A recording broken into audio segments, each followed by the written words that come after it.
with Pastor Ngwaru Shaw. On this particular show, we address marriage, we address family, we talk life, we address social issues. We delve into leadership development, we discuss economy, business. We also touch on issues of spirituality and religion. And for tonight, we are basically looking at leadership. And the leadership that we are looking at is inside the church, the local church pastor. Now, when we talk of a local church pastor, we are looking at what is he hired to do? What is he paid to do? What is she paid to do? I don't know, with you viewers and also from our panelists here, whether the ministry of a local church pastor is understood in the right perspective. And also, we also have this idea of, does the pastor himself understand his own work and to understand why he was hired, and you are hired to do what? I would like you to know that this is a learning platform. We are all here to learn. We are going to be bringing different types of leadership from society. We'll bring, maybe one day we'll have the mayor, one day we'll have a CEO of a big organization and whatever. But we have simply decided to start right at home, at church. And therefore, when we understand the pastor and the pastor understands himself, this will help us deal with distortions, because if you don't understand the work of someone else, you'll have a distorted view of his work. And if the person who is doing the particular work does not understand what they are supposed to do, there will also be some gaps and distortions, so that at the end of the day, the relationship between the pastor and the members is not that good. But if we have understanding, then we can move forward. This platform is designed for us to learn. It's designed for us to develop society, to understand systems. We are not here to put the ministry in a judgment seat where we are going to condemn it, we are going to expose it. This is not exactly why we are here. Whether you are going to be posting comments or you are going to post questions, and our panelists, at the end of the day, we want the pastor to say this show was worth it. And we want you as members to say this show was worth it. So welcome to the program where we discuss leadership, where we discuss various issues. And to help me go through this particular discussion tonight is Saneliso Mukwa Moyo, an associate director at one of the media houses here in Pretoria, SIDMEDIA, if you may. Saneliso, welcome to the program. Thank you, Pastor. Yes. And I also have about 5 panelists. Right now you're looking at 4, but the 5th one will appear once the connectivity goes well with him. I would have loved each one of them to self-introduce, but that will take us a bit of time because there are so many of them. And for the first time, we have a wide spectrum of panelists with us here. And it's because the topic demands that we look at it from various angles. Let me introduce my panelist friends. We have Dr. Mundia Liwali. He is a former administrator at a country level, at a very high level and provincial level in the church. So he will be bringing that administrative angle. We have Dr. Costa Munyengwe, who is also a former assistant vice chancellor at a university that trains pastors. So we also want to look at the perspective of how are we training our pastors? Are we training them enough for the job? So he's going to give us that perspective. He was also a lecturer to pastors, and we are happy that he could be here. We have Pastor Wesley Rob from Johannesburg.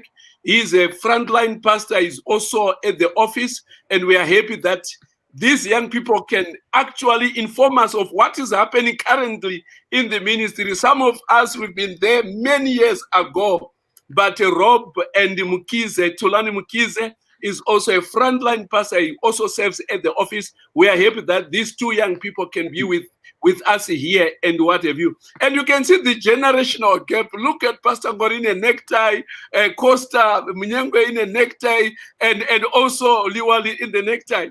And then we have our young pastors over there. I don't know whether this is going to inform us of anything in terms of how we look at the ministry. We also have one of our prominent, seasoned evangelist, Elder Itu Mabuye, or Evangelist Itu Mabuye, connected to lay members at grassroots, connected to pastors. So his work of evangelism connects him with both worlds. Tonight, welcome to this hot discussion. It's designed once again for us to learn. We are not condemning pastors, but we want pastors and us and every one of you to learn. Be free to post your comments on the chat box or your questions. We are going to be looking at that and addressing them. This is our show together. Let's enjoy it, Sane. I think we are good to go. That's fine. Thank you so much. I know last week was a bit unfair to some of you. I couldn't go through all the comments because it was a lot, but this week I am on your side. So if you have that one question that you've always wanted to ask the pastor, your local church pastor, please post it and I'll be able to post those questions, as we go. To kickstart our program, I'm going to go straight to Dr. Munyangwe, Dr. Costa. I think one of the biggest things that's we always kind of think about or debate is the education of our pastors. And I'm glad that you're in the education department. Now, the question that I have for you is, how are pastors in general prepared in college for their ministry? What kind of orientation do they receive? I think let's have that as a base before we can delve deeper into other issues. Thank you very much. Good night. We train our pastors fully. We drill them fully in theological issues so they are well adapted as far as theological training is concerned. They read widely. They are well prepared by the teachers who themselves used to be pastors. Particularly when you have a teacher who is teaching with a passion because he himself was a pastor, it helps the pastors very much because he is speaking from experience. In most of our colleges, theological seminars, these lecturers have been pastors themselves. So our pastors are well thoroughly prepared in terms of subject matter. Now, right. Okay. I'll elaborate on that one because I've only answered the subject matter, but I wanted to bring the perspective. No, carry on. When I say right, I'm agreeing with you. I'm not stopping you. All right. Thank you very much. Now, besides just learning about the classroom subject matter of theology to equip them to know exactly what to do in the field of theology, they also learn practical subjects such as ministerial practicum. In ministerial practicum, they actually go to churches where they observe the pastors at work. So they are actually doing practical work. And this can come in modules of 1 to 3. So they have to be doing all those coursework before they can graduate. And then they are sent for field evangelism.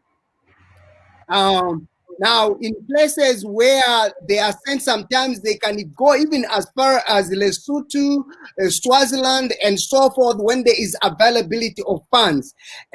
Or else they can do all their field work within the country locally.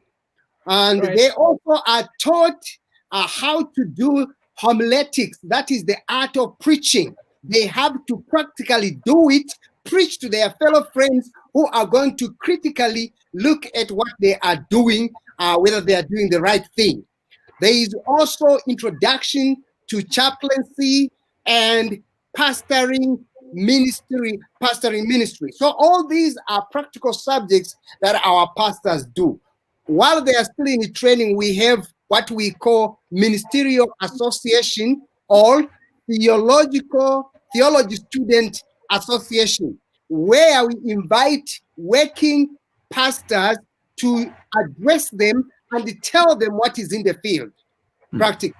So with that, I can say that our pastors are well grilled, very well prepared to meet their stations when they leave the university or college. All right, I move on from you, then I would like you to go a bit deeper into it. Because, for example, I mean, if you woke me up at midnight, I'm a communication major. I'll be able to actually kind of name the subjects, public relations, media 101, you know, and explain deeper what that means. I want you to actually also speak about a bit how they are taught to interpret the word, because I think that's one of the things, because when they get out there, they are doing a lot of preaching. What kind of subject would actually deal with that? Why am I asking you this question? Because I've had a lot of comments where someone will say, oh, there's a difference between somebody who did theology at Heidelberg College.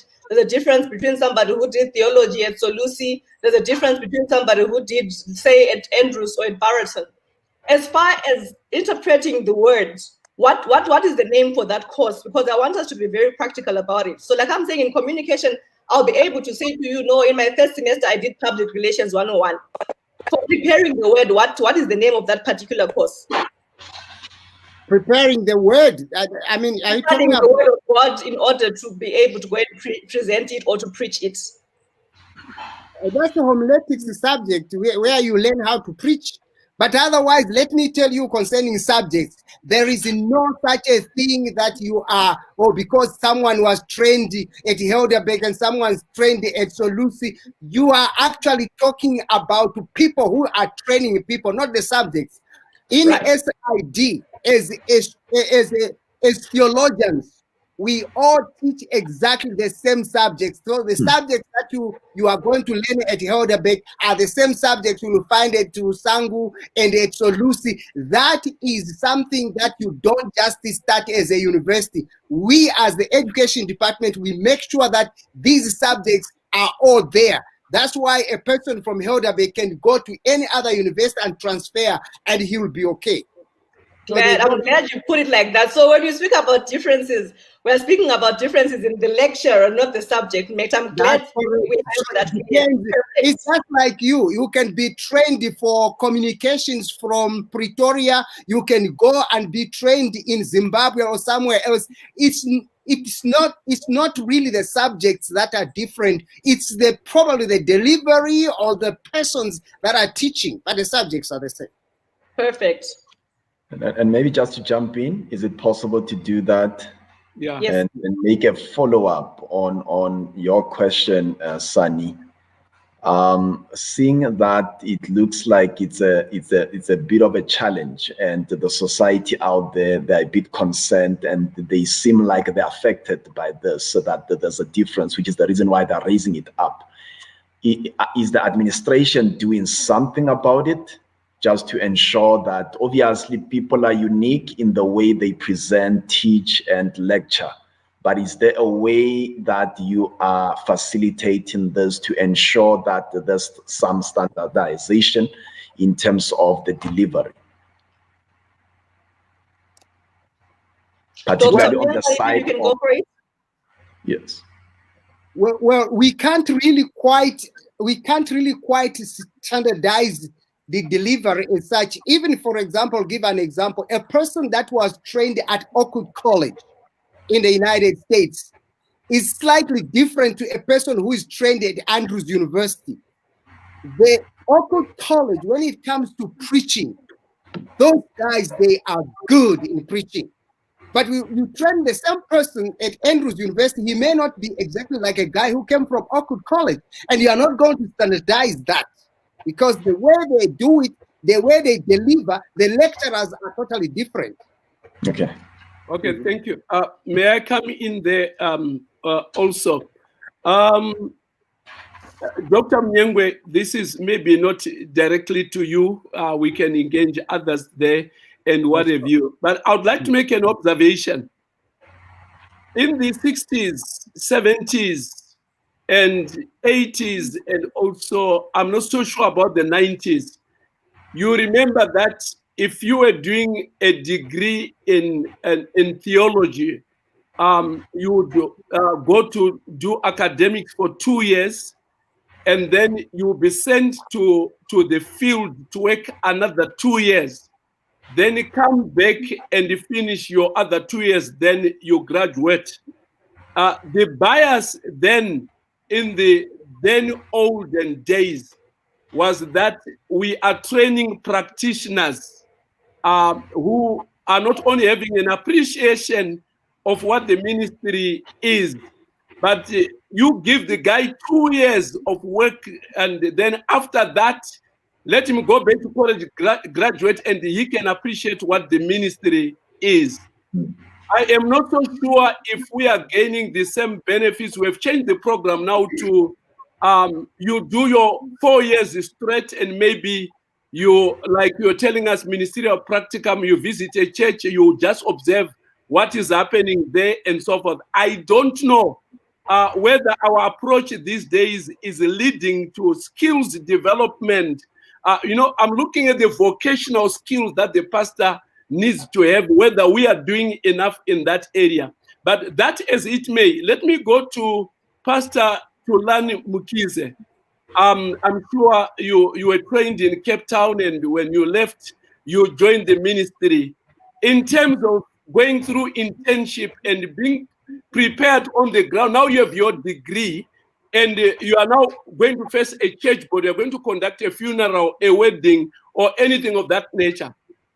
Do you think we prepared you enough? We supervised you enough before we gave you your own church? I would answer with a no and a yes, and I want to start with a no. Yes. I doubt that there is any discipline that gives adequate training. All the time when the rubber meets the road, the ball changes. So for that matter, it would have been a no. But again, we find that there is always a very big difference between the classroom and the workplace, because at the classroom you've got the minds, you've got the books, you've got a lecturer there. At the workplace you've got different people, dynamics of characters and all of those things. So while I do think that there's a lot of improvement that can be done, I do doubt that it will actually become what it's supposed to be. And on the yes part, I would then say that the foundations were laid up for what we should expect, how should we carry ourselves, and what is expected of us in the ministry and the job that was laid out. Though in the TOC, because of the pastor to church ratio, by the time when I was appointed to join the gospel ministry, then a pastor had about 12 churches to 15 churches. It took only a few years ago, I think it's only within the last 5 years or 6 years, where the church was able to take down the ratio from one pastor to about 5 churches maximum. If it's 6, it would be very different circumstances.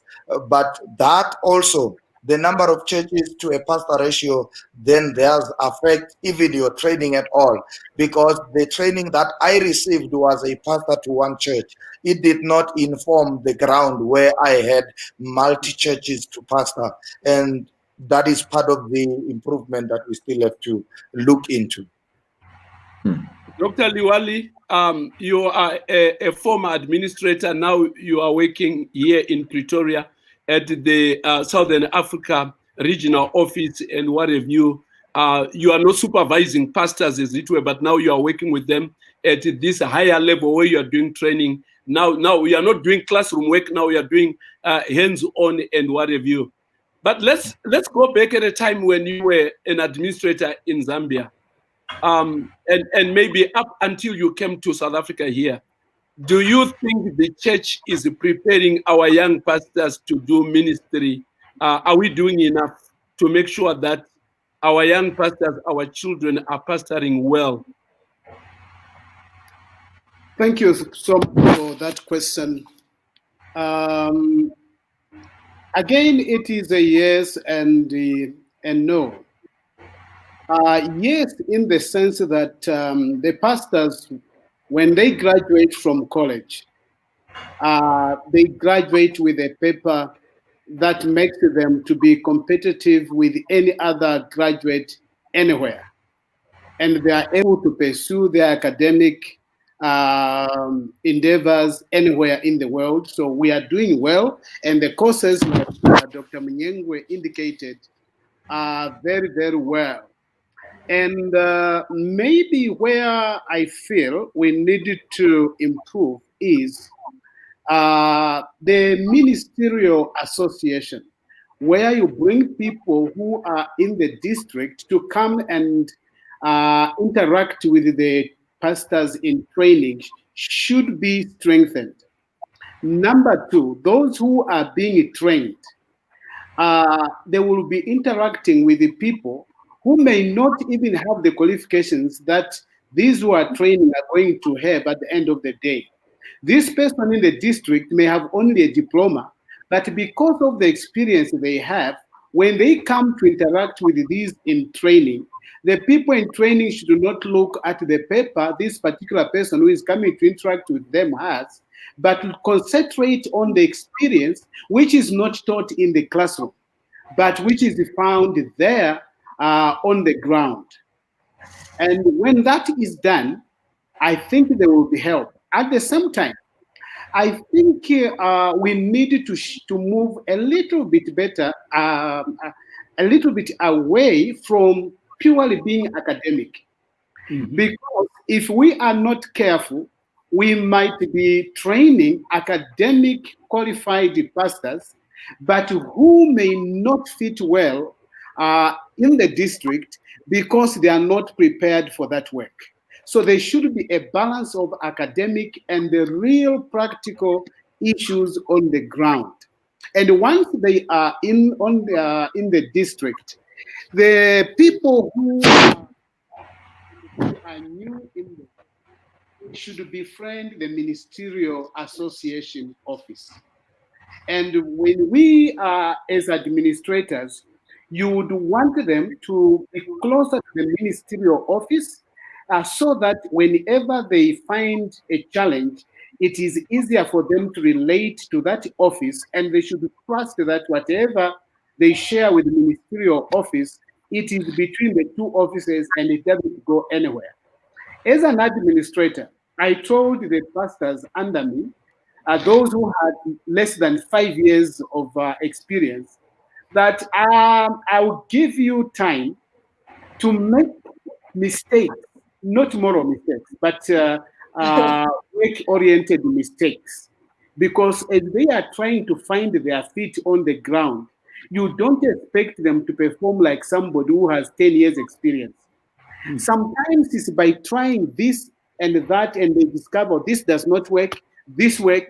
That way they gain experience faster, and they know that even when I make a mistake, because this program did not go well, I will not be lambasted because my administrator will understand. I was just trying this program to see if it can work. We are not saying you make a mistake of sin. No. We are talking about the real work itself. And so that way, you find that the pastor will be augmented by what they find on the ground, and the people they find on the ground, when they discover that this new pastor is willing to learn, they will be very comfortable to help. But if the new pastor feels that he's more trained and has more knowledge than the people they found on the ground, you discover that there is a challenge, because then these people on the ground will say, oh, if you know it, then let us wait and see. And then you end up making these people who should have had a bright future in their ministry beginning to be discouraged. Nice. Okay. Dr. Liwale, I need to applaud your nurturing spirit in the way you're talking. I think it would be nice to serve under you in Zambia. But so that at least we can move along. Pastor Rob, you've been quiet for a bit. People think I'm being unfair to you. But before I come to you, those of you who are watching, if you've got any questions, look, I gave you a chance today. I'm going to ask all the questions that you will put. So please, if you have any question that you have for your local church pastor, please type it in the comments there, and then I'll be able to attend to you. Now, Pastor Rob, when you started ministry and you enter, first day of work, do you receive a job description? And then if you do, maybe if you can just explain what it entails. Thank you, Sanaliso. Good evening, everyone, wherever you're tuning in from. So my name is Wesley, and I'm working within the Northern Conference of South Africa, based in Pretoria at the moment. I've been in ministry about 6 years. When I first came into ministry, I did receive a job description, and we do actually receive one every year. I can't speak for other conferences or other territories. We did receive one with a whole kind of itemized list of what is expected, basic things, very generic in nature: to preach, to visit, to conduct board meetings, etc., etc. I think it was somewhat helpful. However, I think just my initial experiences, perhaps I found the job description a bit too vague and generic, because when you're actually in ministry in a district, and districts vary and are very different from one to the other. So your role might change from one district to the other, or even in one church to the other. One church might be dealing with a bit more conflict, so you need to focus on that, while another church is very evangelistically minded or focused. So there's a lot of specialization and difference in terms of what our job descriptions might say, and sometimes the real lived experience of us pastors in ministry. So I think, yes, we do receive a job description, but I think that just in my general experience, a lot of it is generally about figuring things out for yourself. And I think one of the challenges which we need to address as pastors is being very clear in our communication to our members and to our churches. And so we need to have regular meetings with our elders, with our church boards, as well as business meetings. And really, they need to communicate to us, what exactly they require of us. If a church wants you to visit more than, maybe another church, then you need to focus more on that. So a lot of it, I think, although we do receive job descriptions, a lot of it is really just about figuring things out as you go in the districts and in the churches. And just sometimes, I can see the context of the question, and I think sometimes it's not made clear enough, where we are given very specific KPIs, key performance indicators, what exactly is required of us, how many visitations are required a month in a specific church or district. And if we don't meet up to that requirement, then what are the levels of accountability? So I think there are certainly growth areas that we need to address. But yeah, I hope that clarifies it. In a way, you're almost as vague as the JD that you received, because what I was hoping to hear was, no, when I received the document, for example, my one is going to say one of them will be to ensure quality control for programming on Hope Channel, So that was what I'm kind of hoping to get. So at least I have, yes, it's vague, but can you give me like examples, even 3 examples of what is listed in that vague JD of yours, so that at least we have an idea as to what you are working with when you start? Yeah, let me add to what Sane is saying, Rob, and so sorry to put you on the spot, Wesley and Tolani there. And I think this is where the gist of the discussion tonight is, whether the job description is vague and you have to figure out on your own how to paddle through the waters and what have you, as it were. What are you employed to do? What is the irreducible minimum? Why are you a pastor? What are you doing at that church? Suppose we take you out of that church, are the church members going to lose anything? Will they ever know that you are gone? Pastor, you're now complicating my question. Before we go there, I want him to give me what's on the document before we enter with the church members missing. You have been asked for long. I always have the struggle. Today I've got fear for 2 pastors. I'll reveal the last one at the end. Before you go to Pastor Ngwaru's question, I'll come to Mkhize as well. Yeah. When you receive your document, what's written on your job description? So maybe I can answer that, and then Tulani or one of the others can answer the second part of the question. Exactly. No, so I obviously don't know it off by heart or verbatim, but just some of the things, for example, is we contracted to work 38 hours a week. In reality, members often joke and say pastors only work 1 day a week, and then we get the rest off. Unfortunately, it's not a reality. I found myself working more than 38 hours a week. So that's required. In the job description is also actually funny enough that we get a day off in the week, which not a lot of members actually are aware of. So pastors can choose pretty much which day in the week they would like to take off, and that's, I think, in our union policy too. Other things which are actually a bit more generic, and unfortunately I can't be a bit more specific, but literally just saying that we have to visit our members, we have to preach regularly, conduct church board meetings, conduct visitations, conduct funerals, marriages, that kind of thing, premarital counseling and other forms of counseling. So that's where I think it is vague in terms of not necessarily stating what is required, because that's very general. In terms of counseling, there's various different types of counseling, forms of counseling, demands, and even preaching for that matter. I can preach once a month and tick that back the box off, but does that really mean that I've been consistent and regular in visiting my churches or preaching? But I think some of the core aspects which we are really measured by would be preaching. So the actual practical side, the counseling, preaching that we do, we are required to preach regularly, week in, week out. And then visitations, to visit our members regularly, 2-3 visitations a day. Some pastors do more, some pastors do less.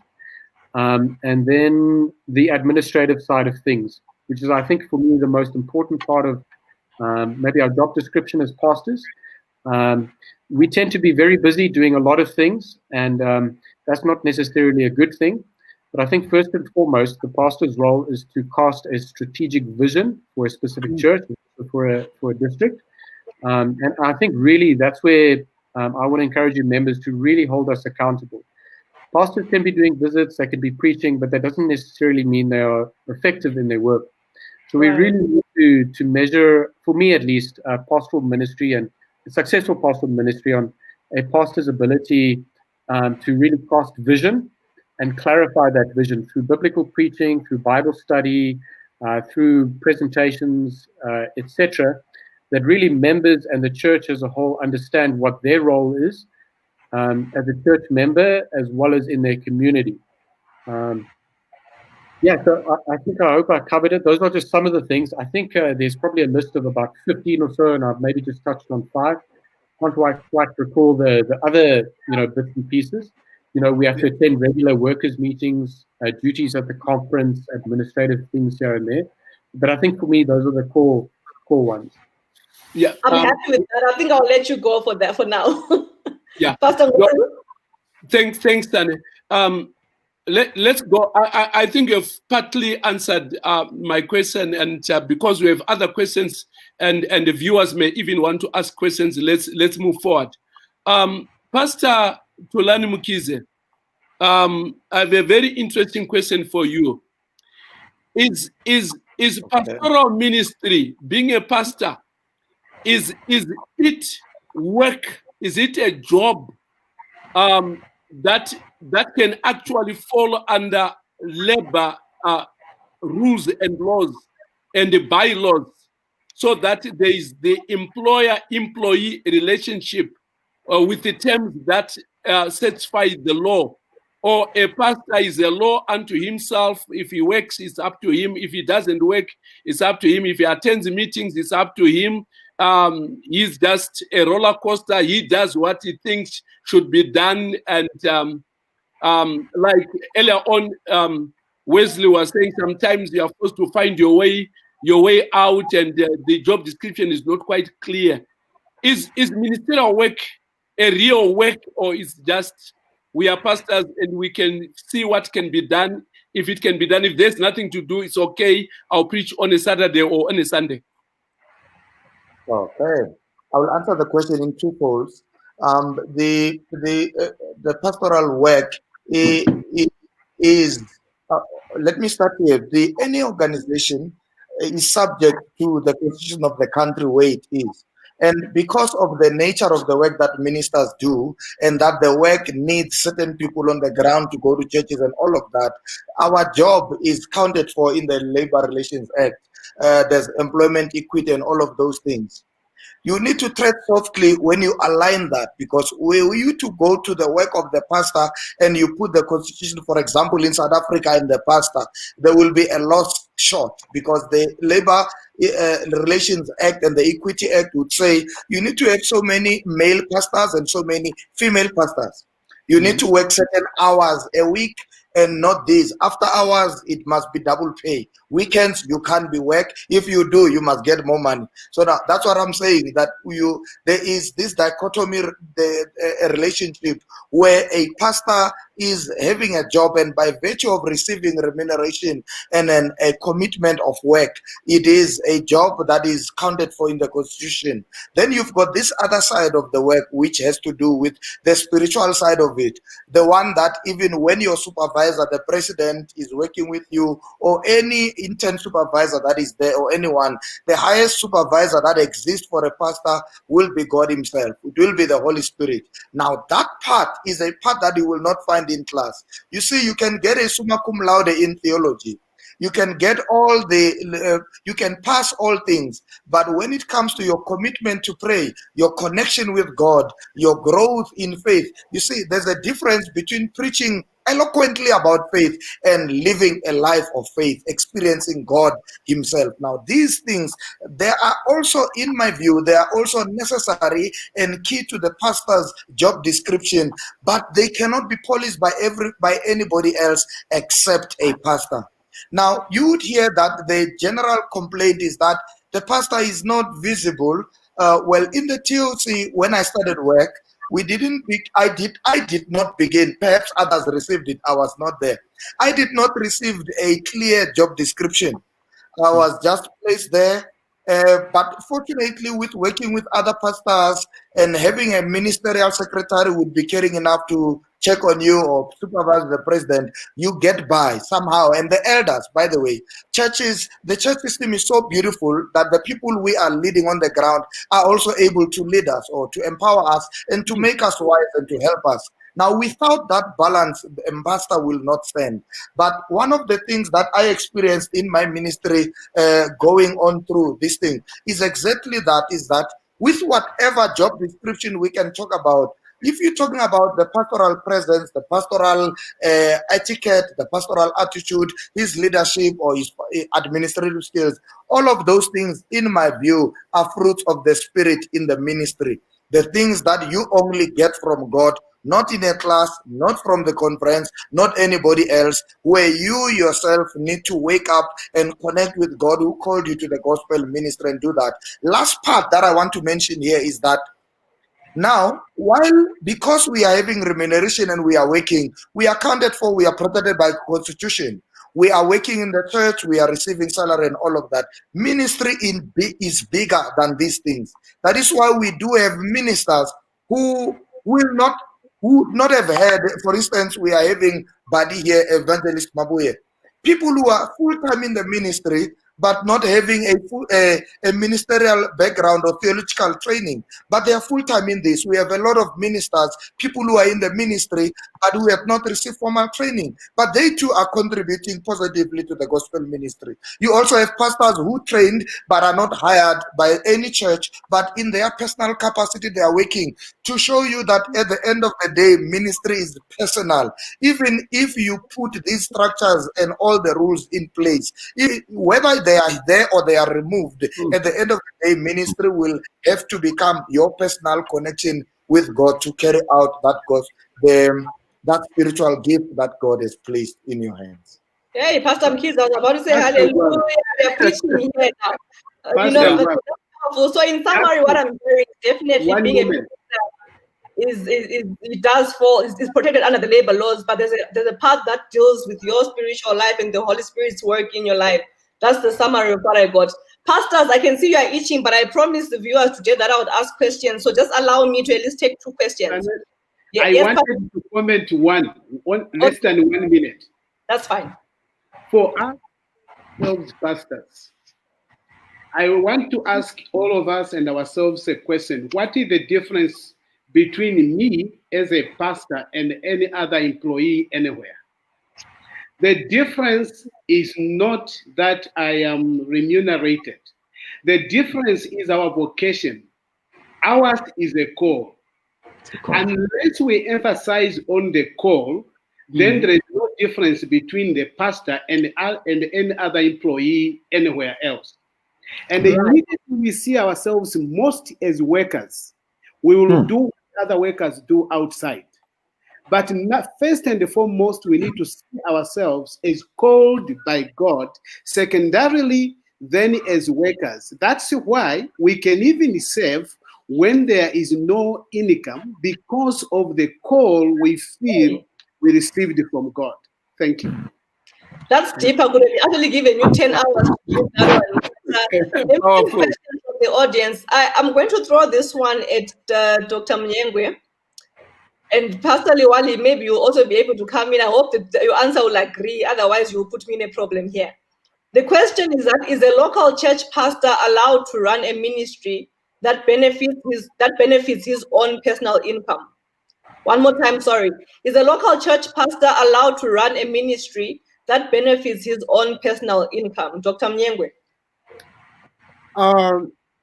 During the time when I was working as a pastor, we had what we called moonlighting. That is moonlighting. That means you are leaving your job assignment to do what God called you to do. And then now, because of your greedy and because you want to live like everybody else, you want to drive like everybody else, own a big house like everybody else, and so you are trying to have an income on the side. But in our work policy, we do not allow that. That is actually called conflict of interest.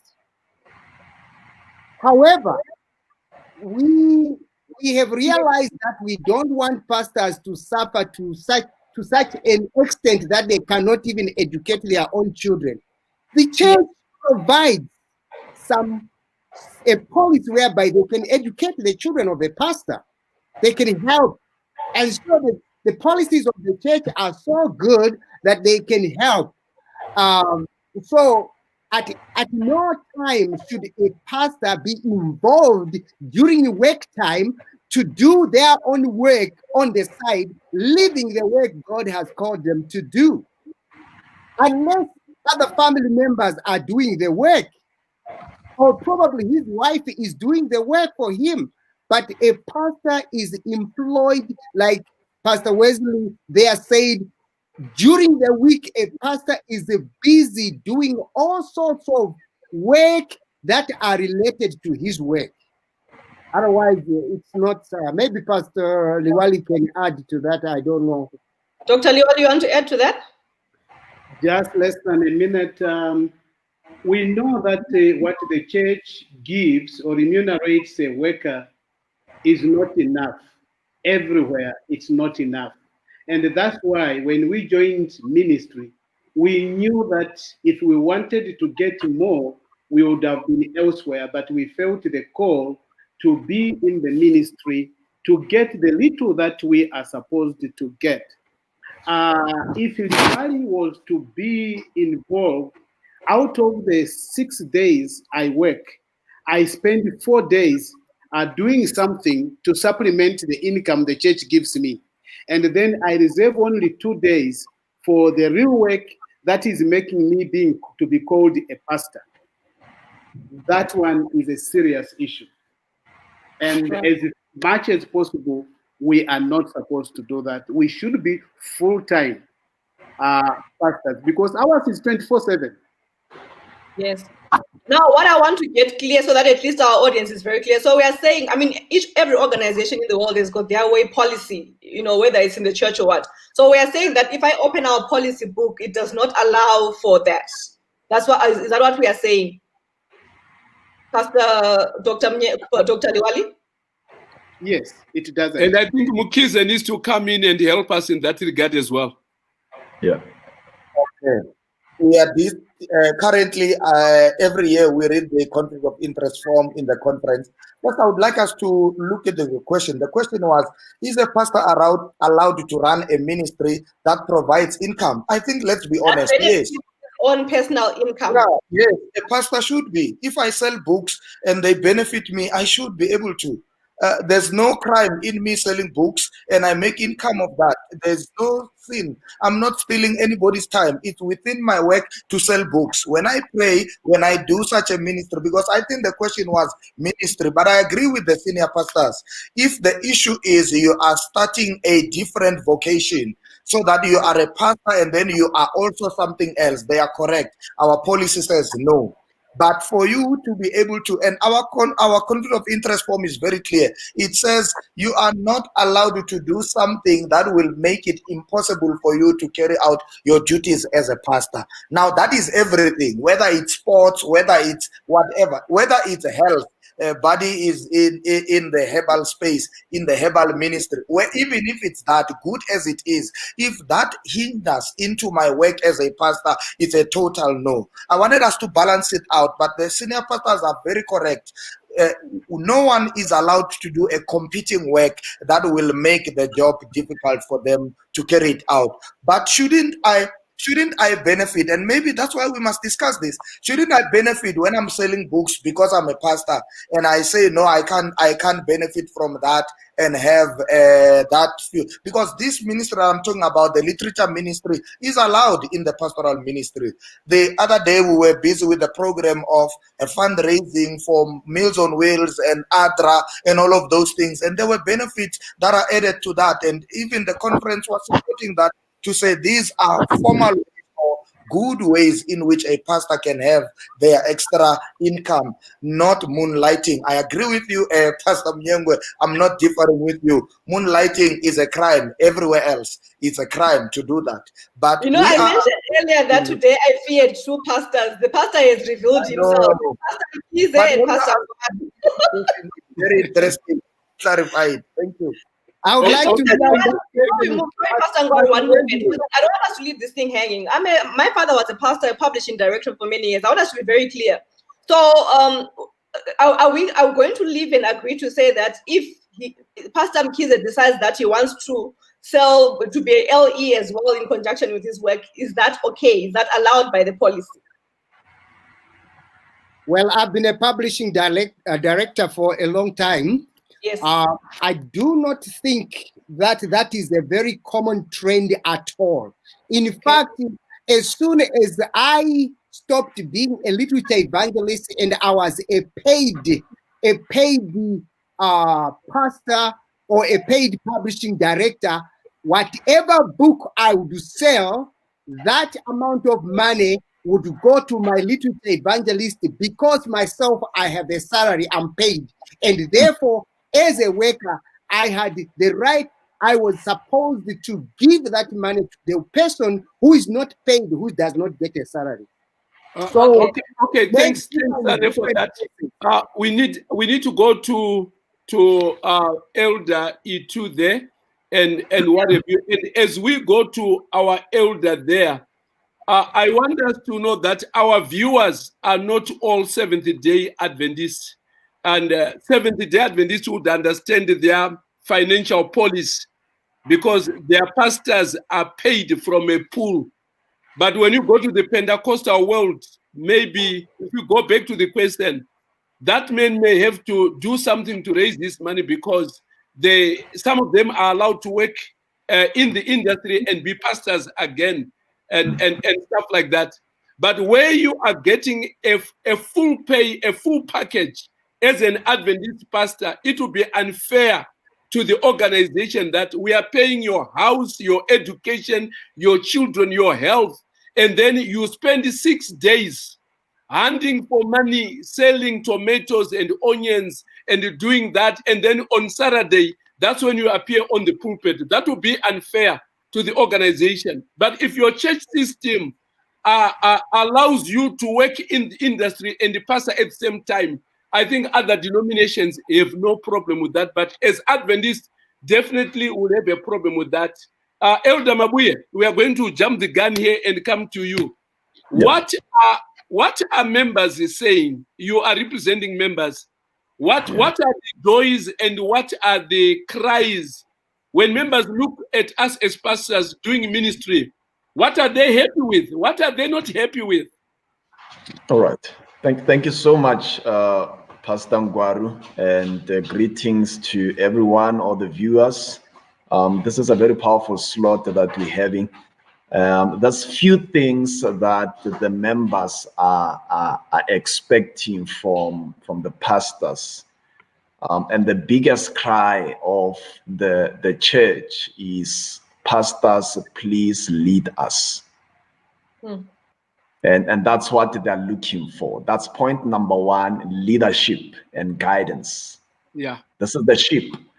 And the sheep is looking up to the shepherd, for direction, for counsel. And that involves, as we speak of leadership, the presence of the pastors. There's too much absence, with pastors, and that's the cry of the church. But I must balance it as well and say it is true that when you say too much absence, don't speak in symbolic language. What yes, is absent about being absent? The church wants pastors who are there, with them, who spend time with them, who eat with them. And I must say that it's not so much about the sermons we preach, but it is about the care we express to our members. Mm-hmm. And sometimes we think sermonizing on a Sabbath or on any other day to the congregants, that's what the pastor is all about.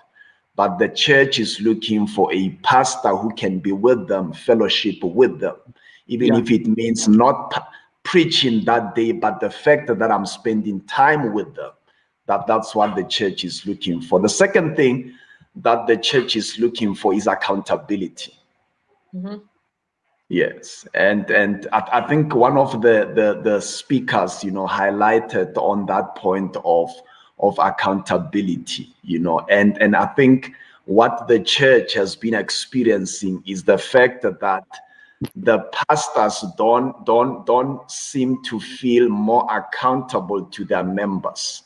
They think just because I'm a pastor, then I'm a pastor, and there shouldn't be too many questions whether I'm there or not, whether I do this and that or not, that shouldn't be an issue. That's the second thing, accountability. I just want to move on to the other thing.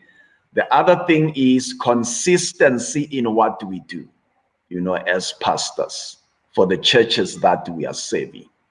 We get respect and acknowledgement and recognition from our members when we do what we do and do it consistently. If we are serving them and coming up with support programs, let's sustain them, and make sure that we do them consistently. And that's when we gain confidence and respect of our members. And there's many of them, and I want to throw also the element of objectivity in how we lead our members, and not be found in places where you are conflicted, and you are siding with that group, and the next thing that other group feel like, what, the pastor is with those people and not with us. And that's what, pastoring is all about, being there and being fair with everyone and being honest. Right. While we're there, I'm seeing a comment that kind of correlates what you have said here. And Pastor Ngwaru, allow me to just go through it. Today, I promise to be fair. I don't like breaking promises. So I'm on the comments now. This person here says, it's unfortunate that our pastors have become Sabbath preachers and for board meetings. We have only seen them We only see them in funerals or weddings. What do they do in other days? No visitation. This might be difficult, but we have WhatsApp, Zoom, just to check up on their members, but they don't. Is it possible to rate our pastors on a yearly basis? I'll throw this one to Dr. He's smiling already, Dr. Liwali. So this person is saying that our pastors, we only see them on Sabbaths, funerals, or wedding. During the week, we don't know where they are. Is it possible for us to rate them on a yearly basis? So Dr. Liwali, I don't know, just 30 seconds on that one. Thank you. I'll give an experience of myself. I went to this district of over 5,000 members, and I was there only for less than 6 months, actually 5 months. At the end of the year, I gave the members, all of them, questionnaires to rate me as their pastor. Sure. And I was very shocked. I visited about 90% of the members. But the few I didn't, the 5% I never visited, when they rated me, they said the pastor is never seen. He doesn't visit. This is how serious the issue is. They never cared that I visited the others. As long as I had not visited them, then I was not visiting. So members want visibility of their pastor. It's very, very important. Unless we do this work, definitely members are going to be disillusioned about what we do. We should be there for them. And that's why we're talking about that issue of conflict of commitment, where you do other things instead of what you are called to do, because ministry is a call. Selling books during a big week or big month, that's okay because it's allowed by our publishing department. But elsewhere, it becomes a conflict of commitment, and the members definitely have a right to say, hey, where is our Mufundi? Yeah. Can I say something on that one? Sorry, Dr. Yewa? Yes, can I say something? We got to also remember that the places where we pastor are totally different.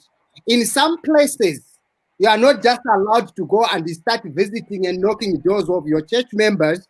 And some of the places are gated places. It's not like maybe in the rural areas where you have just a simple access to go to every house and so forth. So in such places like this, or the United States, wherever you are, the best thing a pastor has to do in order to visit his church members is to make appointments at the church. The members are going to know that our pastor is interested in us. But otherwise, we know they are gated communities. If you just visit, nobody will allow you to enter there. So at least we need to be able to make appointments, proper appointments to a couple. People are suffering in their homes. And if we want tithe and offerings to increase in our churches, I am telling you, you cannot do without visitations. When you visit people and explain the tithing system to the people and you pray with the people, they will tell you exactly what is paining to them and what their problems are. Sometimes, thank you, Pastor Costa, on that one. Let me go back to our young pastors there, Pastor Wesley and Pastor Tulani there. I saw a comment scrolling there, and it was saying, our pastors have become politicians. Is that a correct assessment? Maybe to be fair to the writer, let's read the full comment as it is, so that we don't misinterpret what they've said. So they are saying pastors have become politicians to enforce their opinions. I'm assuming it meant through the majority of the church. Oh, sorry, though the majority of the church disagrees. Aren't they taught leadership skills? By trying to enforce their opinions, they are left alone. So I'll read it one more time. Pastors have become politicians to enforce their opinions, though the majority of the church disagrees. Are they not taught leadership skills? By trying to enforce their opinions, they are left alone. So let's start with Pastor Rob, maybe, then we'll come to Pastor Mkize. Thanks. I think it's a good question, but I think there's also a question that's really being asked here that's not really stated directly. And maybe it grows out from the members' personal experience with pastors. And I think, let's be honest, guys, not every pastor is a good pastor. But with that said, I think there's a lot of pastors who are really genuine, who have sacrificed so much to enter into ministry in so many different ways. We are equipped. We have leadership courses at Heidelberg. We also have refresher courses in ministry. Our conference provides regular workshops for pastors for training on specific areas of leadership. We have leadership retreats. The union as well as division have arranged this. We had one beginning of the year. So I think we are equipped. But sometimes pastors are just having some bad days and might upset one or two people here or there. And maybe some are in it for the politics and in it for self-show and for glory. But just my experience with my own colleagues is that really pretty much all of us are there because we have a passion to serve people and help people. Does it mean we get it all right all the time? No, we make mistakes. But yeah, my experience with pastors, certainly most of them, the ones I've come across are authentic and genuine in ministry. And there's always one or two bad apples, but we shouldn't judge ministry or pastors on those bad apples here and there. Right. I think before we move to Pastor Mkhize, I'm looking at the time. Unbelievably, the time is literally gone. But because we still had a couple of questions to go, I'm going to, if you allow me, can we just go for 20 more minutes and then we close? Can we do that? Because there are some questions that we just need to wrap up on. Is that fair? Yeah. Okay, so I'm looking at the clock now, 8 o'clock on the dot. I want to come back to Evangelist Mabuya because you are here representing the church members. There's a question that I had for you to say right now, most of our pastors are now married to career women, right? Like I said, I'll just give you an example so at least you have a clear picture. My dad is now a retired pastor, but growing up, when I was still a bit younger, shepherdess is the one who used to do cooking school, they do VBS, so they didn't have their own careers. And then later on, my mom was a nurse. Then she got employed in the church because the church in Zimbabwe has clinics and so forth.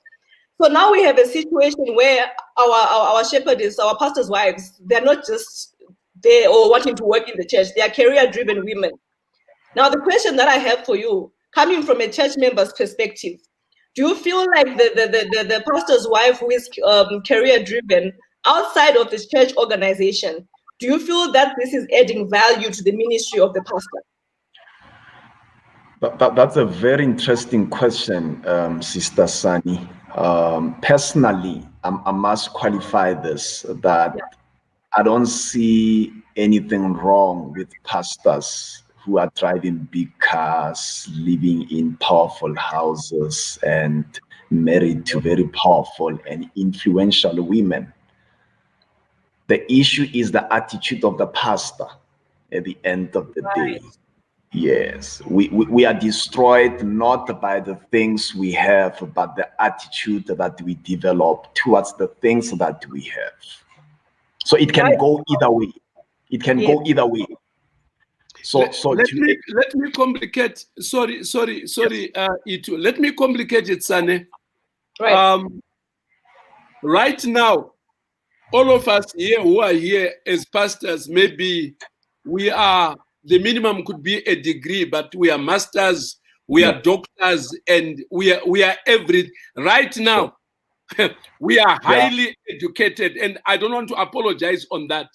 But you, as our church member down there, when you look back in the 1960s, when our pastors were just grade school graduates, and they're the ones who started all these churches that we are pastoring, were planted by these pastors. Are we doing better?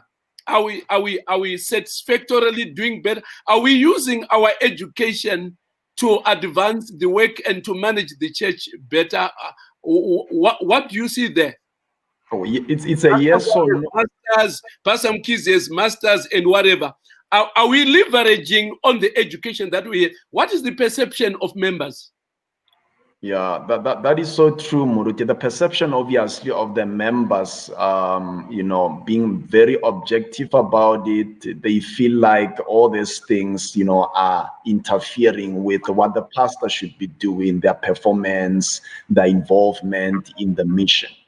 But to be honest, I mean, these are the things that we should be taking advantage of and use them to, to enhance and improve God's work and advance the mission at the end of the day. That's why I was coming to the point that it depends on the attitude of the pastor at the end of the day.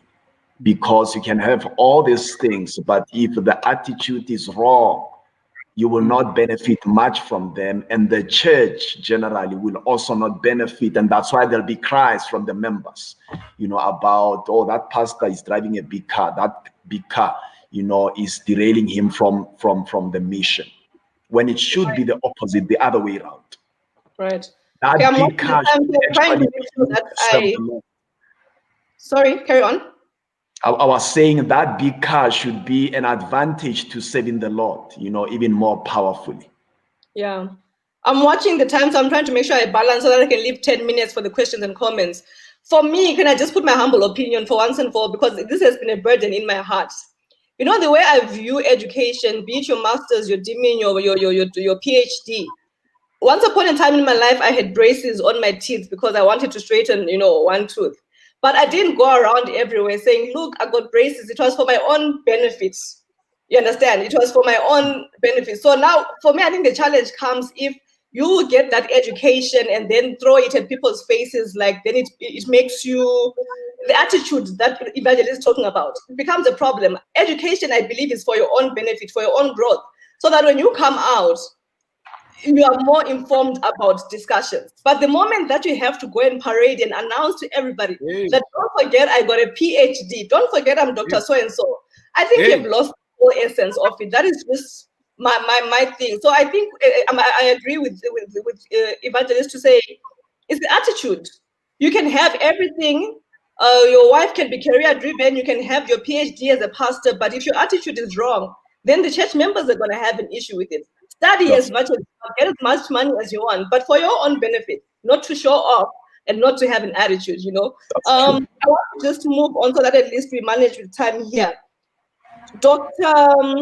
Nyangwe and Dr. Liwali, I think you'll also be able to add to this. Because I don't know how it works, but the question would be, when a pastor is not performing, a local church pastor, today we're talking about local church pastors. When a local church pastor is not performing well, how is it dealt with? Local church pastor is not performing. How does the church deal with this? First of all, sorry, Sane. Sorry, before you come in, I just want to give also a context there. Right. We could be having a pastor who is challenged in terms of vocational skills. He has not quite mastered the ministry and he is learning. I don't think that is what Sane is talking about. No, not at all. I think Doctor got the question. Yes. We are talking, I also want to buttress this. We are talking of a situation where the church members and administrators don't even know where the pastor is. But on payday, the pastor is present. Yeah. Okay, thank you very much. I think from how I learned the ministry, the reason why we are an organized church, as pastors, we are servants of the Lord Jesus Christ. And then God has also appointed our masters, the people that are over and above us, who are our leaders. As a pastor, we must try to be, we must try to respect our leaders. Their job, which they are given, is to oversee our work.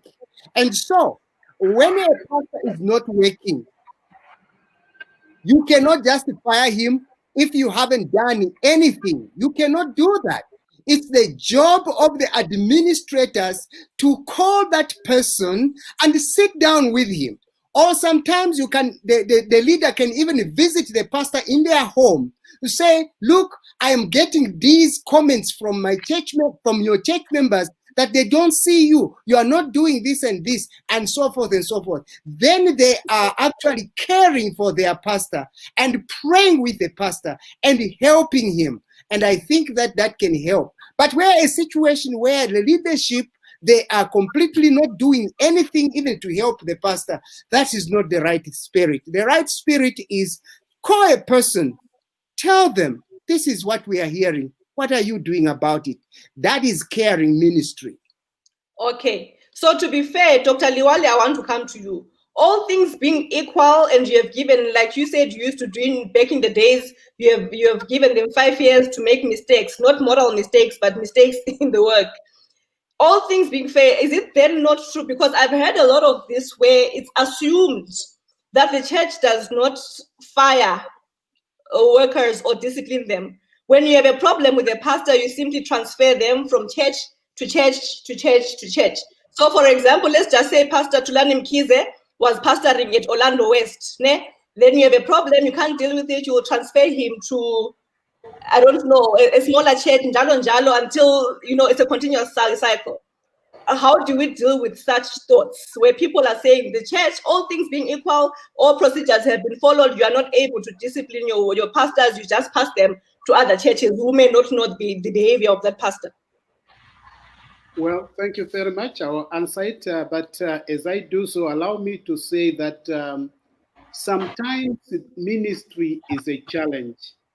A doctor will always use the language of their trade. A lawyer will always use their language there. But when a pastor uses and quotes even one word of Hebrew or Greek, then he or she is very proud. Yes, we might overdo it, but remember, this is also where what we were trained to do.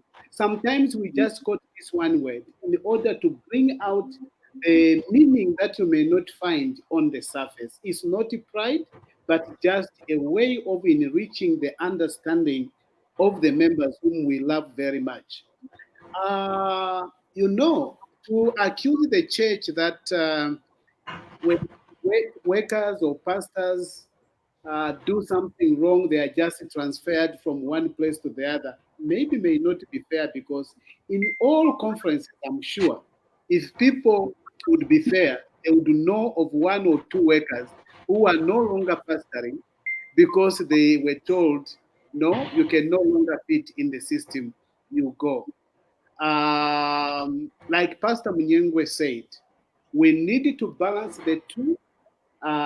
They should be where we are redemptive enough to help this particular person.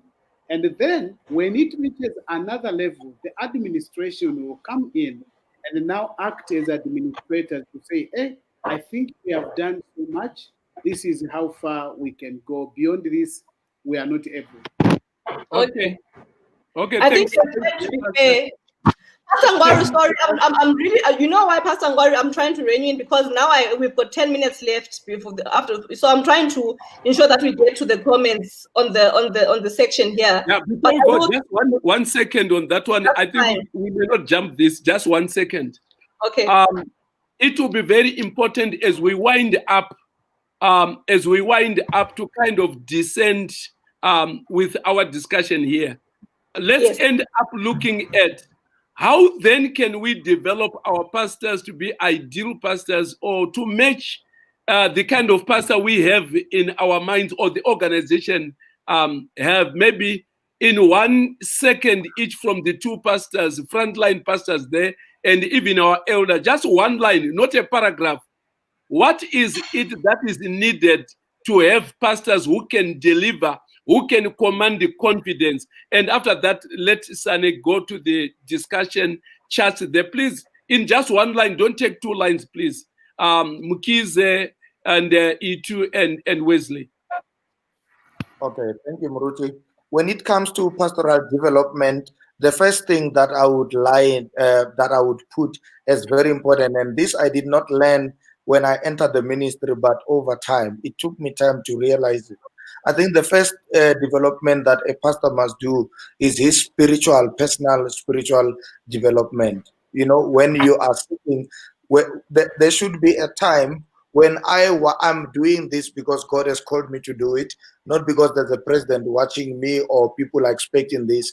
When God is working with my conscience to remind me every day that I am a pastor, and what am I doing today towards pastoring? The second thing that I would find as an empowerment is that development also involves learning, And one of the painful things, and we may not agree about this, but one of the painful things about learning is unlearning. We must agree that in the ministry, not everything that we are grasping to be what a pastor must do is true. Not all the expectations that we are having about pastors are realistic. Not all the things that we are hoping that are ideal in our head to think that this person must only do this, and if they fall short on that one thing, they have stopped to become a pastor. Now, learning involves unlearning, and I think that is what we ought to do.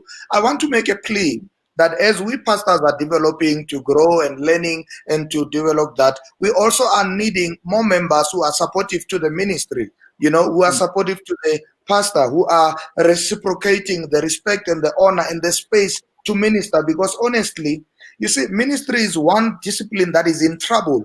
A doctor will not be, I think the pastor, my senior pastor mentioned it.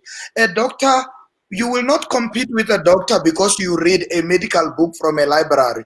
A medical book from a library will not make you a doctor. The book that Elder Mabuya is using to teach, if I have it, I don't become a lecturer. But unfortunately, being a pastor is very difficult, is that our books are available to people, and everyone who's got access to the books may just think they have equal understanding of being a pastor because you have got access to that and that. Now, we have our own difficulties as being pastors. It helps to have ministers, and I do have members like that who just call and say, Pastor, today I was thinking about you, I was praying for you. Today, this week, we are thinking about, we are empowering you. I think that as we grow in this relationship and as we are waiting for Jesus to come, it is very important that even us as members, we lift up the men of God in their struggles and in their challenges. Also, men of God have a responsibility to live up to that. Thank you, Pastor. And as for one line, Wesley, just in one line, what is it that we can do to develop a pastor? And I'm sure E2, you'll forgive me, we'll go back to Sane to finish it up with the viewers there. In just one line, what can we do to develop the ministry, the pastors? Thanks. I think Tulani really hit the nail on the head there with a lot of items. So, but just for me, I think really focusing on creating platforms to address mental health issues for pastors. There's not really that opportunity at the moment, and pastors deal with a lot of emotional baggage, but very seldom do they have places to turn to, and that leads to self-destruction, and sometimes pastors resign or really aren't happy. And really, what I found, an unhappy pastor leads to an unhappy church, and vice versa. So yeah, really helping pastors with mental health challenges and destigmatizing that. But actually, you have dealt with one of the comments that we had, because we actually did have a member who was worried about the mental health of the pastors. So while we're there, I think it would be irresponsible of me not to ask either Dr. Costa or Dr. Liwali, the church, what platforms do you have for our pastors to be able to deal with their mental health issues? Like, if a pastor is having a challenge, where do they go to? Who do they go speak to? Dr. Liwali, I'll start with you, since you once served as an administrator. They have the ministerial office. That office, I feel, is underutilized. And maybe it's because we don't trust each other. But the ministerial office, that is the office for the pastor. It is not an administrative officer, and whatever he or the ministerial office hears will not end up against the pastor. If we did this, we would be helped, because where the ministerial office may feel that there is need for specialized counseling to this pastor, they could arrange that facility for the pastor. Unfortunately, many pastors, they are dying in their corner alone, without telling anybody. Sometimes you only see the end result, and then you wonder, why could this happen to a worker when the office that deals with the welfare of the pastor is there? But I think you touched on something there, the trust issue. So this is something that is there. It's difficult to trust each other, I think, as colleagues. So shouldn't the church then look at a system where the pastor does not have to go to another pastor to go spill his problems? Because I don't think that method works, where that ministerial department will have to connect him to the professionals. Is there something else that can be done further outside of going to the ministerial department? Because Mfundisi, to be honest, if Pastor Ngwaru is, let's say, the ministerial director and I'm a pastor, for me to go and knock at his door and say, "Oh, Mfundisi at home, things gunje, I'm about to divorce," or something of that nature. Not that I'm not married anyway, it's just an example. It's tricky. So what other platforms can there be in place to support them? Because they are going through a lot. Yes, Pastor Costa? I would like to say that the best thing to do, the best thing to do is to seek professional advice. A mental health is a professional problem, and sometimes our pastors, whether it's a ministerial person, they are not professional in mental health at all. Yes. They are professionals in spirituality, spiritual people. But a mental health is far beyond a pastor's thing. We do have a lot of our church members who are professional counselors, clinical psychologists. These are the people we got to go to as a pastor if you have a problem and you do not want to divulge. Those people who are professionals, they do not even, they have ethics. They cannot tell anybody else about your problem. They are highly confidential. So I do feel that just as when we go to medical doctors, we do not go to a pastor to go and help us that I have this disease. We go to professional people, and we pastors, we know that that's where we go.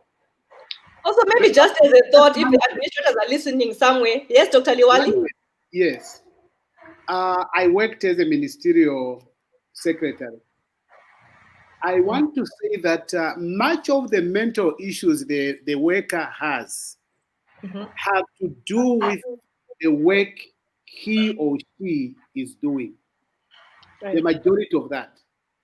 And even if you were to go to a professional counselor, which is very good, if this work issue is not sorted out, there will be a recurrence of it. There are many workers who are still serving in the ministry today who would have lost their calling had it not been for the ministerial office, or could have died.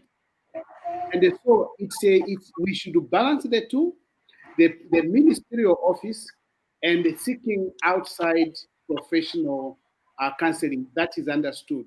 But the first office of contact is the ministerial office, because much of the stress is work related. Because where would the mental issue come if it was not from the work? And so even if you go to a professional counselor, you will come back to face the same situation. So that situation which has triggered the mental issue needed to be taken care of. And the office that does so is ministry. Okay. I almost said I'm going to disagree with you, but I won't. I'm going to suggest that maybe the offices must just consider perhaps hiring a psychologist in their conferences. Then we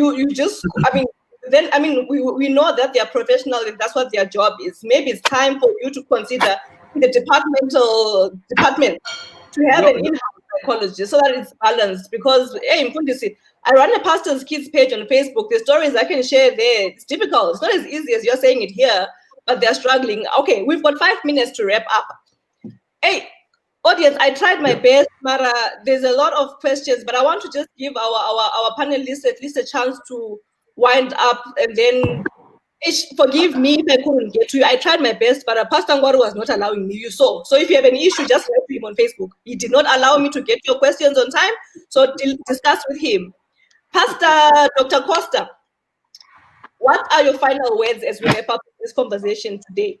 My final words today is that ministry is a wonderful thing, but number one is faith in God and knowing who called you as a pastor. Once you know that and you wear the armor of faith or the armor of God, you are going to be a very successful pastor. That Ephesians chapter 6 from verse 14, Let pastors read it. We must be guided by the truth, having a breastplate of the righteousness of Jesus Christ, and with it shod in the feet with the gospel of peace, and having the helmet of faith, and having ourselves, having the spirit of Jehovah to read the scriptures, the sword of the spirit, and praying to God. Once we do these kinds of things, we are going to be very successful pastors. Right. Beautiful. Pastor Rob, your final thoughts? So I think this is a great platform for two purposes. It holds us as pastors accountable, but it also just educates our members as to kind of the roles and expectations of our pastors. And I think maybe my word is just for our members to be patient with our pastors. Sometimes the things we expect from them are healthy, sometimes not healthy. But for me, I think the most important thing, the role of the pastor, according to Ephesians and many other pieces in scripture, and Ellen White herself reminds us that the first role of the pastor is to train the members for the work of ministry. And so, just to take it easy in terms of turning to the pastor and expecting the pastor to do all the evangelistic campaigns, all the visitations, all the board meetings, attend every committee. The pastor is really there to train us to be active in ministry first and foremost.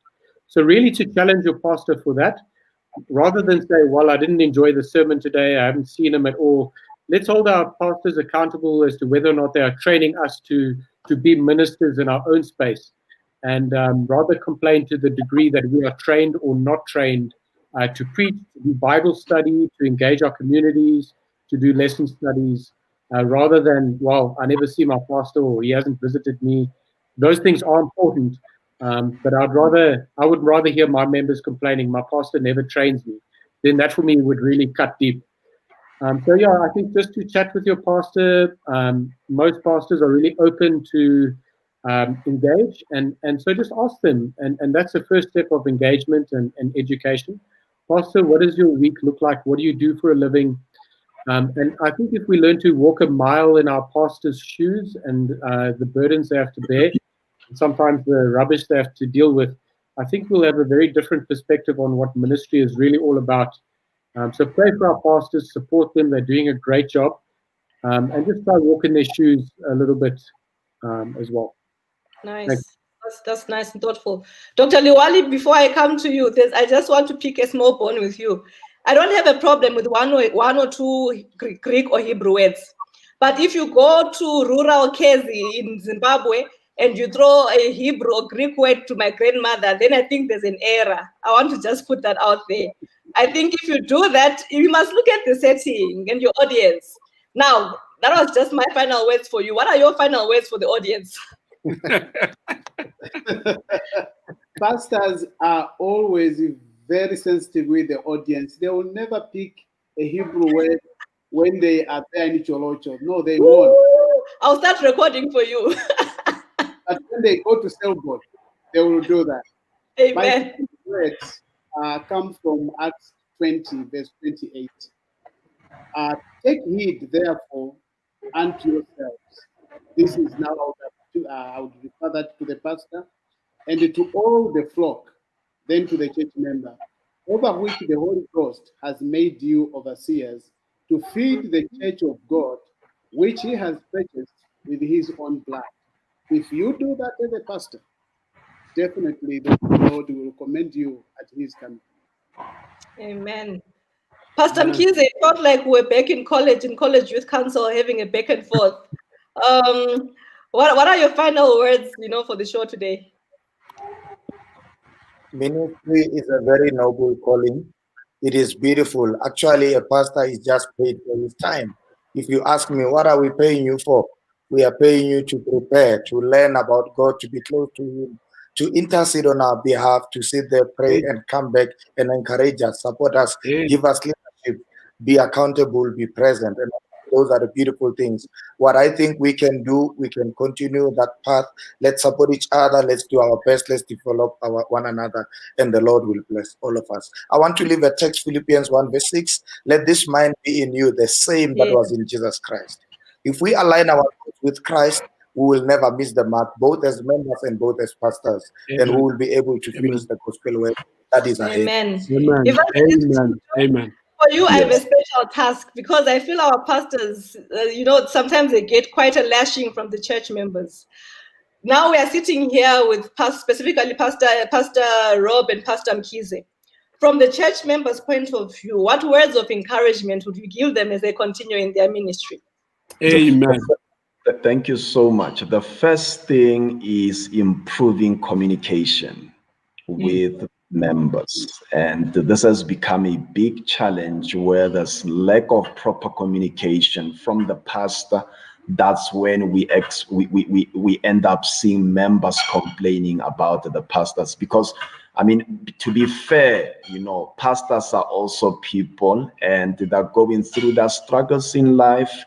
But that's why it's important then that the pastor, though they don't expose their baggages, but be in touch with the church at all times, communicate and make them aware that you care.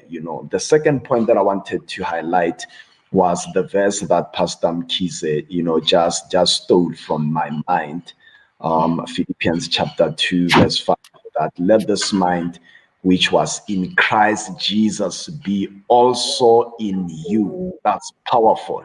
Adopt the mind of Jesus. And what is that mind? It is the mind of servant leadership. That's what we need. And I want to throw the last point and say a successful pastor is not interesting. A successful pastor is interested. So show interest in the needs and the affairs of your members, and you are going to be very successful in your ministry. Thank you so much. Amen. Pastor Ngoru, go for it. Pour your heart out. Pastors, I don't know if this would be a right summary statement of everything I've heard, Sane. I don't know whether you'll agree with that. I would like to summarize it by what Jesus revealed himself. When you go to Matthew chapter 9 and verses 35 to 38, but I'll just look at verse 35. We said Jesus went into all their cities and villages, preaching the good news, teaching in their synagogues and healing. So his ministry, this person we worship, upon whom we are called Christians, when he demonstrated the spiritual leadership, he was preaching, he was teaching, and he was healing. Healing would then encompasses mental health, family, and marriage. It will take everything. If we can package the ministry to preach good news and to teach members and give skills to members and to heal them from various situations, then the ministry has delivered.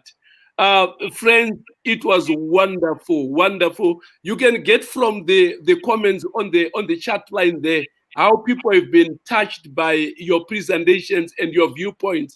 Thank you for being part of this discussion. And I'd like to think somebody was saying, why not have part 2 of this? I'll check with my co-hosts if we can have part 2 of this. But I want you to hang up knowing your service tonight has been greatly appreciated, not only by ourselves, but by everybody who was listening. Thank you for the informative contribution. Sane, you're always a pleasure to have around, and I think you can help us sign off.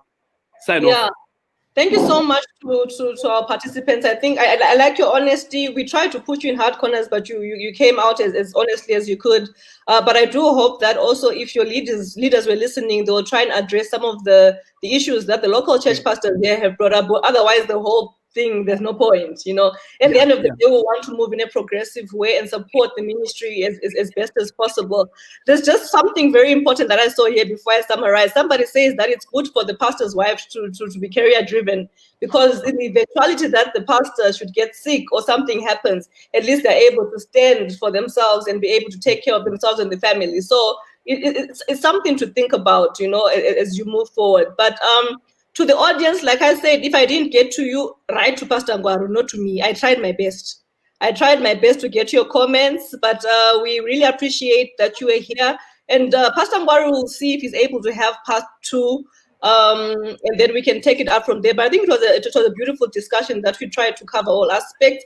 If you have not followed or liked the pages that you're watching this from, be it SIDMEDIA Digital, Let's Talk with Pastor Ngwaru, or SIDMEDIA on Facebook, please subscribe, and then also hit that notification button so that next time that we are on live, you won't be able to miss any topic. But we appreciate you. And if you want to discuss this further with Pastor Ngwaru, please feel free to contact him on Facebook, Pastor Michael Ngwaru. Pastor Rob and Pastor Mkize, are you open to people writing to you on Facebook if they want to?